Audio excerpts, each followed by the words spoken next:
So hello students, welcome back to my YouTube channel. So in the previous video we saw the concepts of set theory. तो हमने पीछे के सारे videos में अभी तक सेट थ्योरी पढ़ रहे थे। तो अब हम लोग क्या नया चैप्टर शुरू करने जा रहे हैं, स्टार्ट करने जा रहे हैं, जिसका नाम है रिलेशन एंड फंक्शंस। तो रिलेशन एंड फंक्शन कुछ और नहीं, सेट थ्योरी का एक कंटिन्यूएशन है। हम लोग आगे देखेंगे सेट थ्योरी के कुछ और कॉन्सेप्ट है, जिसको ऑर्डर्ड पेयर क्या होते हैं, कार्टेशियन प्रोडक्ट क्या होते हैं। तो इस चैप्टर का हमारा मोटिव रहेगा कि दो क्वांटिटीज के बीच का रिलेशन कैसा होना चाहिए, क्या होता है रिलेशन, बेसिकली मैथमेटिक्स में रिलेशन को कैसे डिफाइन करते हैं, और हम लोग फंक्शन के बेसिक्स को जानेंगे कि फंक्शन क्या होता है। हिंदी में फंक्शन को फलन बोलते हैं और रिलेशन को संबंध बोलते हैं, ठीक है। तो अब हम लोग इसको डिस्कस करते हैं। मैं पहले बेसिक कुछ बताता हूँ, इंट्रो देता हूँ आपको इसके बारे में। रिलेशन हम लोग जनरल लाइफ में भी हमारे मदर होते हैं, फादर होते हैं, सिस्टर होते हैं, ऐसे होते हैं, तो रिलेशंस होते हैं। तो रिलेशन का क्या अर्थ होता है? रिलेशन का अर्थ तो लगभग सब लोग जानते ही हैं, लेकिन अगर मैथमेटिक्स की भाषा में बात करें तो जैसे हमने प्रीवियस चैप्टर को पढ़ा, तो प्रीवियस चैप्टर में क्या देखा कि A is the subset of B, A is the subset of B। तो यहाँ क्या है, A क्या है, B का सबसेट है, तो ये भी एक तरह का रिलेशन है। ये क्या है, एक तरह का रिलेशन है, ये भी एक तरह का रिलेशन है। हमने पढ़ा A is the subset of B। कोई यूनिवर्सल सेट था, यूनिवर्सल सेट किसी ए सेट का कोई यूनिवर्सल सेट था, तो यूनिवर्सल सेट था, वो भी कैसा रिलेशन ही होता है। तो इन द सेंस की कहने का क्या मतलब है, हम लोग ऐसे जनरल भी कहते हैं कि एक मान लो ये दो लाइन है, ऐसे ये दो लाइन है, ये दो लाइन पैरेलल है, ये L लाइन है, ये M लाइन है, तो L पैरेलल टू M। तो L और M के बीच में भी ये रिलेशन है, L और M पैरेलल है दोनों, ये दोनों के बीच का रिलेशन है। कोई मान लो P नंबर है, कोई P नंबर है, वो Q से बड़ा है, तो ये क्या है, रिलेशन है। और या P इक्वल्स टू Q है, ये भी क्या है, एक रिलेशन है, संबंध है। तो दो क्वांटिटी या दो से अधिक क्वांटिटीज के बीच में जब हम लोग संबंध स्थापित करते हैं, रिलेशन फाइंड आउट करने का कोशिश करते हैं, तो उसी को हम लोग एक मैथमेटिक्स के टर्म आता है रिलेशन, उससे डिफाइन करते हैं। तो बेसिकली मैथमेटिक्स का एक बहुत बड़ा सा हिस्सा इसको डिवोट किया गया है। हम लोग मैथमेटिक्स में आप देखे होंगे कि अपन प्रीवियस क्लासेस में 10th 9th बहुत सारे क्लासेस से हम लोग दो क्वांटिटी या तीन क्वांटिटी या उससे ज्यादा क्वांटिटीज के बीच का संबंध ज्ञात करते हैं, रिलेशन फाइंड कर रहे हैं। तो मैथमेटिक्स का बहुत बड़ा हिस्सा इसको डिवोटेड है। तो चलिए अब मैं आपको समझाता हूँ। ये तो था बेसिक इंट्रो, रिलेशन क्या होता है, कैसे समझना है रिलेशन को। अब मैं आपको रियल टॉपिक पे लाता हूँ, जो कि है ordered pair and Cartesian product. तो स्टूडेंट्स आइए चलिए मैं आपको समझाता हूँ ऑर्डर्ड पेयर क्या होता है और कार्टेशियन, उसके बाद हम लोग आगे कार्टेशियन प्रोडक्ट को समझने का कोशिश करेंगे, प्रयास करेंगे। तो आप ऑर्डर्ड पेयर ऐसे समझो, मैंने एक सेट लिया है A, रेड और ब्लू, B लिया है BCS। यहां मान लो आप ये जो B है, ये क्या है, ये है बैग, और ये जो C है, बैग में अच्छे से लिख देता हूं, ये है बैग, और ये जो C है वो क्या है, कोट है, और ये S क्या है, S क्या है, शर्ट है। ये शर्ट है, ये आपके टेक्स्ट बुक का ही एग्जांपल मैं आपको समझा रहा हूं। ये क्या है, बैग है, ये कोट क्या है, और ये S शर्ट है, मान लो ऐसा दिया है। तो अब कोई कहे कि टोटल कितने तरह के पॉसिबल कॉम्बिनेशन में बना सकता हूं इससे, तो अब कोई बताओ बैग कौन कौन सा कलर का हो सकता है। अगर मैं बोलूं बैग, तो बैग मतलब बैग को B से डिनोट कर रहे हैं, तो B क्या हो सकता है, रेड, बैग ब्लू भी हो सकता है, और क्या क्या हो सकते हैं, कोट, अगर मैं कोट के बारे में बात करूं तो कोट रेड भी हो सकता है, कोट क्या हो सकता है, ब्लू भी हो सकता है। अगर मैं शर्ट के बारे में बात करूं तो शर्ट क्या हो सकता है, रेड भी हो सकता है, और क्या हो सकता है, शर्ट ब्लू भी हो सकता है। तो आप ये देख सकते हो कि टोटल इतने पॉसिबल कॉम्बिनेशन बनाया जा सकता है। तो ये क्या हुआ, ये मैं जो बताने की कोशिश कर रहा हूं, आप ये देखो, ये टोटल हम लोगों ने क्या बनाया, ये मान लो एक सेट है, तो इतना सारा हो सकता है। इसी सेट को हम लोग कह सकते हैं कि ये B कार्टेशियन प्रोडक्ट A है, यही होता है B कार्टेशियन प्रोडक्ट A। तो B कार्टेशियन प्रोडक्ट A का मतलब क्या हुआ, अब मैं बहुत ही रॉ एग्जांपल के माध्यम से आपको समझा रहा हूं, इसके बाद हम लोग इसका फॉर्मल डेफिनेशन देखेंगे। और इसमें जो एक ये पेयर आ रहा है ना, S red B red B blue, इसको क्या बोलते हैं, इसको क्या बोलते हैं, ऑर्डर्ड पेयर बोलते हैं। इसको क्या बोलते हैं, ऑर्डर्ड पेयर। इसको ऑर्डर्ड पेयर बोलते हैं। ऑर्डर्ड पेयर को आप ऐसे समझ सकते हो कि आप लोग कोऑर्डिनेट ज्योमेट्री पढ़ोगे, तो कोऑर्डिनेट ज्योमेट्री में मान लो मुझे कोई पॉइंट दे दिया P 2,3 दे दिया, तो 2,3 दे दिया, इसका क्या मतलब है कि ये x एक्सिस है और ये y एक्सिस है, ये x एक्सिस है, ये y एक्सिस है, यहाँ पे 1 है, यहाँ पे 2 है, यहाँ पे 1 है, यहाँ पे 2 है, यहाँ पे 3 है। तो 2,3 का क्या मतलब, x पे 2 y पे 3, तो x पे 2 y पे 3, तो ये कोई पॉइंट होगा ये P 2,3। अब Q कोई पॉइंट दे दिया 3,2, तो 3,2 का क्या मतलब है, यहाँ पे 3 ले लेता हूँ और 2, तो ये ऐसे ऐसे ऐसे ऐसे और ये ऐसे ऐसे, तो यहाँ पे एक पॉइंट Q है 3,2। तो आप ध्यान से देख रहे हो कि कोऑर्डिनेट ज्योमेट्री के अकॉर्डिंग मैं देखूं कि 2,3 और 3,2 सेम नहीं है, 2,3 और 3,2 सेम है क्या, नहीं, ये दोनों इक्वल नहीं है, ये दोनों इक्वल नहीं है। इसका क्या अर्थ है कि ऑर्डर्ड पेयर, इसीलिए हम लोग इसको कहते हैं क्योंकि यहाँ ऑर्डर मैटर करता है। ऑर्डर्ड पेयर हम लोग इसको क्यों कहते हैं, क्योंकि यहाँ ऑर्डर मैटर करता है। तो यहाँ पर ये जो पॉइंट लिखा है ना, ये भी एक ऑर्डर्ड पेयर है स्टूडेंट्स।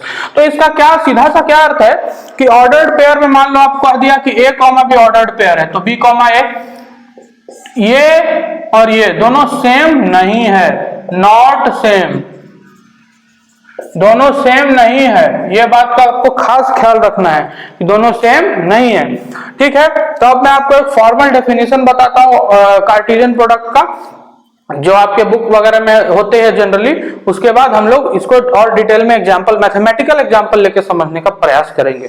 तो स्टूडेंट्स आइए चलिए हम लोग डेफिनेशन देखते हैं कि कार्टेशियन प्रोडक्ट ऑफ सेट्स को डिफाइन कैसे करेंगे। तो डिफाइन करने के लिए हमें ये डेफिनेशन क्या कहता है मैं पहले पढ़ के आपको सुनाता हूँ। यहाँ दे रखा है कि given two non empty sets P and Q, P और Q ऐसे दो नॉन एम्प्टी सेट है, अगर सेट एम्प्टी हो गया तो फिर बात ही खत्म है, तो इसीलिए non empty set. The Cartesian product P cross Q, ऐसे P क्रॉस Q से रिप्रेजेंट करते कार्टेशियन प्रोडक्ट को, और इसको पढ़ते क्या है, P Cartesian product with Q। P Cartesian product with Q is the set of all ordered pair of elements from P and Q। मतलब आपको दो सेट दिया है P और Q, दोनों नॉन एम्प्टी है, तो कुछ कुछ एलिमेंट्स हैं, तो दोनों में से ऑर्डर्ड पेयर बनाना है। वो ऑर्डर्ड पेयर कैसे बनाना है वो मैं एग्जांपल के माध्यम से समझाऊंगा, तो आप चिंता ना करें। आप यहाँ पे देखिए, इसको समझने की कोशिश करते हैं। मतलब ऑर्डर्ड पेयर का जो पहला एलिमेंट होगा वो P सेट से बिलोंग करेगा, और पहला एलिमेंट P से बिलोंग करेगा और दूसरा एलिमेंट Q सेट से बिलोंग करेगा। तो सबसे सिंपल बात है, अगर हम पहले सेट का कार्टेशियन प्रोडक्ट दूसरे सेट से ले रहे हैं तो उसमें सारा जो ऑर्डर्ड पेयर बनेगा, ऑर्डर्ड पेयर का पहला एलिमेंट पहले सेट से, दूसरा एलिमेंट दूसरे सेट से। जो ऑर्डर यहाँ है वही ऑर्डर यहाँ भी फॉलो करना है, आप ध्यान दो इस बात का। मैं जैसे एक सिंपल एग्जांपल देता हूं।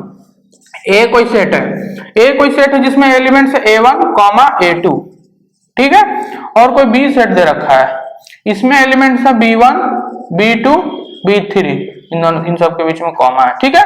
अब यहां से आपको पूछा A क्रॉस B फाइंड करो और and B cross A find करो, तो अब मैं A क्रॉस B लिखूंगा, A कार्टेशियन प्रोडक्ट B लिखूंगा। A कार्टेशियन प्रोडक्ट B का क्या मतलब है, पहला एलिमेंट को सारे से एक बार मैं करा दूंगा A1 को B1 से, फिर A1 और B2 से, फिर A1 का B3 से पेयर भी बन सकता है, ठीक है। अब मैं A2 को पकड़ूंगा, A2 का किससे, B1 से, A2 का B2 से,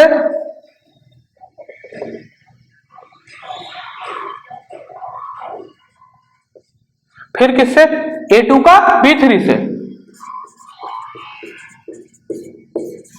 तो इतने पॉसिबल कॉम्बिनेशन हो सकते हैं। देखो आप ध्यान से देखो, इस सिंबल को मैं यहां समझाता हूं, ये जो लिखा है इस स्टेटमेंट को मैं इसके माध्यम से समझाता हूं।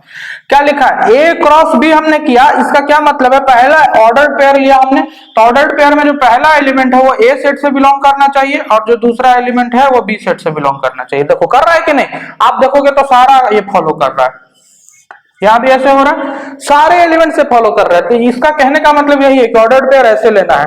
और मैं अगर B क्रॉस A लिखना चाहूं, और अगर मैं B क्रॉस A अगर लिखना चाहूं, तो B क्रॉस A का क्या मतलब, पहला एलिमेंट B से हम ऑर्डर पेयर जो लेंगे उसमें बिलोंग करेगा, तो B1 उसका हम B1 का हम ये पेयर किसके साथ लेंगे, A1 के साथ, फिर B1 का A2 के साथ भी तो बन सकता है, A2 के साथ, फिर B2 का B2 का किसके साथ? A1 के साथ। फिर B2 का किसके साथ? A2 के साथ। फिर B3 का A1 के साथ और B3 का A2 के साथ। तो आप नंबर ऑफ एलिमेंट काउंट करो, 1 2 3 4 5 6, 1 2 3 4 5 6। तो दोनों में नंबर ऑफ एलिमेंट सेम है, बट आप ध्यान दो ये B1 A1 और ये A1 B1 ये दोनों सेम नहीं है, इस बात का ध्यान देना है। यही तो होता है ऑर्डर पेयर, यही है ऑर्डर पेयर। अभी मैं आपको 3-4 रिमार्क्स लिखवा दूंगा जिससे आप आसानी से ऑर्डर पेयर में डिफरेंशिएट कर पाएंगे कि क्या होता है ऑर्डर पेयर, क्या कैसे इसके ऑपरेशंस करते हैं, ठीक है। तो A1, B1 और B1 मतलब A1, B1 और B1, A1 ये दोनों ऑर्डर पेयर सेम नहीं है। सिमिलरली बाकी सारे के लिए भी अप्लाई होता है। तो आप ध्यान से देख रहे हो कि A सेट में नंबर ऑफ एलिमेंट कितने हैं। यहाँ पे अगर number of element in A set देखूं तो 2 है और number of element in B set कितने हैं? 3 है। तो कार्टेशियन प्रोडक्ट में कितने एलिमेंट आ गए? Number of in A cross B, simply इन दोनों को गुना कर दो 6, और बी क्रॉस, तो और एक प्रॉपर्टी और है, ए क्रॉस बी जो होते हैं वो number of element in B cross A होते हैं। नंबर ऑफ एलिमेंट दोनों में सेम ही होते हैं, समझे आप? ठीक है, तो मैं आपको कुछ रिमार्क्स लिखा देता हूं। आई होप आपको ये एग्जांपल समझ में आया होगा। आगे मैं थोड़ा और इसको एक्सप्लेन करूंगा। आगे रिलेशन में जैसे जैसे बढ़ेंगे ऐसे ऐसे और आपके कॉन्सेप्ट डीपेन होते जाएंगे। तो चलिए मैं कुछ रिमार्क्स लिखा देता हूं, फिर इस वीडियो को एंड करते हैं। तो स्टूडेंट्स हम लोग आइए कुछ रिमार्क्स को देखते हैं। तो पहला रिमार्क क्या कह रहा है? पहला रिमार्क क्या कर रहा है? 2 ordered pairs are equal if and only if the corresponding first and second elements are equal. जैसा कि मैंने बताया कि 2 ऑर्डर्ड पेयर इक्वल कब होंगे? जैसे एक ऑर्डर्ड पेयर है, मान लो आप ये A, B और दूसरा है P, Q, तो ये दोनों को कह रहा है इक्वल है। तो इक्वल कब होंगे? इफ एंड ओनली इफ पहला कॉरेस्पॉन्डिंग इक्वल हो जाए, A इक्वल्स टू P हो जाए, और नहीं एंड दोनों कंडीशन फुलफिल होना चाहिए, B इक्वल्स टू Q हो जाए। तो मतलब 2 ऑर्डर्ड पेयर कभी इक्वल तभी हो सकते हैं जब दोनों का कॉरेस्पॉन्डिंग फर्स्ट एलिमेंट और कॉरेस्पॉन्डिंग सेकंड एलिमेंट इक्वल हो जाए। तो ये था हमारा पहला रिमार्क। दूसरा रिमार्क अभी मैंने जस्ट एक्सप्लेन किया पिछले एग्जांपल में कि Na अगर आपको ये स्मॉल a दे रखा है और Nb स्मॉल b है, उस केस में 2 और 3 था, तो Na क्रॉस b क्या होगा? सिंपली दोनों का मल्टीप्लीकेशन होगा, जो यहाँ पे 6 आ रहा था 2 और 3 का। तो ये भी आपको क्लियर होगा। थर्ड वाला क्या है? ये थर्ड और फोर्थ इंपॉर्टेंट है जो मैं समझाना चाह रहा हूं कि A और B अगर मान लो कि 2 नॉन एम्प्टी सेट है, तो मैंने बोला था शुरू में कि नॉन एम्प्टी सेट पे डिफाइन होता है, बट ऐसा भी तो हो सकता है एम्प्टी नहीं है लेकिन इनफाइनाइट हो, सेट ही फाइनाइट ना हो। तो इनफाइनाइट सेट दोनों में से किसी एक, कोई एक भी अगर इनफाइनाइट हो गया A और B में से कोई एक भी, माइंड करो मैं जो बोल रहा हूं सोचो, कोई एक भी अगर इनफाइनाइट हो गया तो इसका क्या मतलब है कि A क्रॉस B भी इनफाइनाइट होगा। कोई एक भी, either A or B is an infinite set, then so is A cross B। A Cartesian product B भी इनफाइनाइट हो जाएगा अगर दोनों में से कोई एक भी इनफाइनाइट हुआ तो। और तीसरा वाला प्रॉपर्टी क्या है कि ट्रिपल कार्टेशियन प्रोडक्ट निकाल रहा है, A Cartesian product with A, Cartesian product with A। तो इसका क्या मतलब है? A B C और A B C क्या तीनों सेम A से A का ही निकाल रहे हैं ना, तो A क्रॉस A मतलब तीनों बार हम लोग A सेट ही यूज कर रहे हैं। तो यहाँ क्या होगा? A में ही तीनों बिलोंग करेगा। और ये ऑर्डर्ड, हम लोग माइंड करो, आप याद करो, इसको क्या बोल रहे थे? Ordered pair. इसको क्या बोल रहे थे? Ordered pair. इसको क्या बोलते हैं? Ordered triplet. पेयर मतलब दो का जोड़ा, और ट्रिपलेट मतलब ये 3 का है, ये 3 का ग्रुप है, इसलिए इसको ट्रिपलेट कहते हैं, ऑर्डर्ड ट्रिपलेट कहते हैं। तो आई होप आपको ऑर्डर्ड पेयर एंड रिलेशन समझ में आया होगा। तो stay tune for the next video. In next video I will explain the relations, what is relation, आगे मैं एक्सप्लेन करूंगा। So thanks for watching this video. Please like, share and subscribe to my YouTube channel.